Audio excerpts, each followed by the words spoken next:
generally encourage our residents to call the police, to report things, to be observant. Champaign County saw several incidents of gun violence in the last week, and a program in one village is making an impact toward fighting it. Good evening, I'm Paul Cicchini. And I'm Jessica Coons. At the beginning of the year, Rantoul introduced a program geared toward stopping serious violent crime. It's called Crime-Free Housing. People living in rental properties have to sign an agreement saying they won't commit crimes or they'll be sent packing. With 3 straight days of gun violence in the village, we asked if that initiative is working.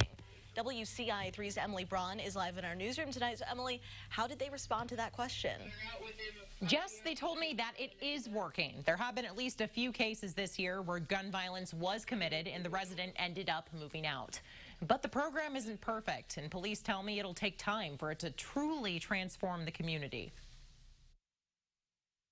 About half of people who live in Rantoul live in a rental property. So there's a good chance you'll run into someone who knows about crime-free housing. Our unique ordinance has accommodated many of the concerns that were raised, and it is something of a model for Illinois, I'm told. Hank Gamble is just one landlord overseeing the crime-free housing initiative. It just started at the beginning of this year. Rantoul is the first central Illinois town to adopt something like this. This is the crime-free lease addendum.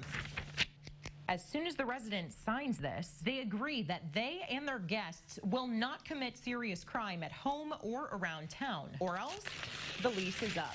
There will be consequences. I think just verbalizing it at the point of signing a lease is a step in the right direction. But I asked Rantoul Police Chief Tony Braun, is this step actually making strides towards stopping gun violence? This year so far, I think we've had about a half dozen incidents where people violated the lease addendum. And I would think probably half of those have been for gun violence, unlawful use of weapon type offenses. In those cases, the resident moved out. This program is still new. Not every landlord is doing it yet, but come January, they will be. Right now, there are flaws. I mean, our whole system is based upon a presumption that people will speak up and tell everything they know, and it doesn't always work that way.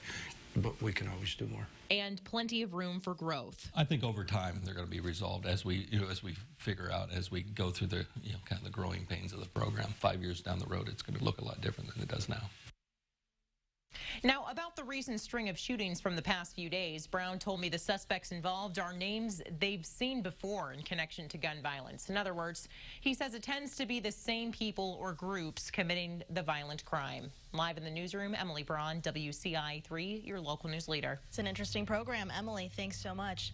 There are other zero-tolerance crimes listed on that lease addendum. Some of those include sexual assault, home invasion, aggravated battery, and vehicle theft.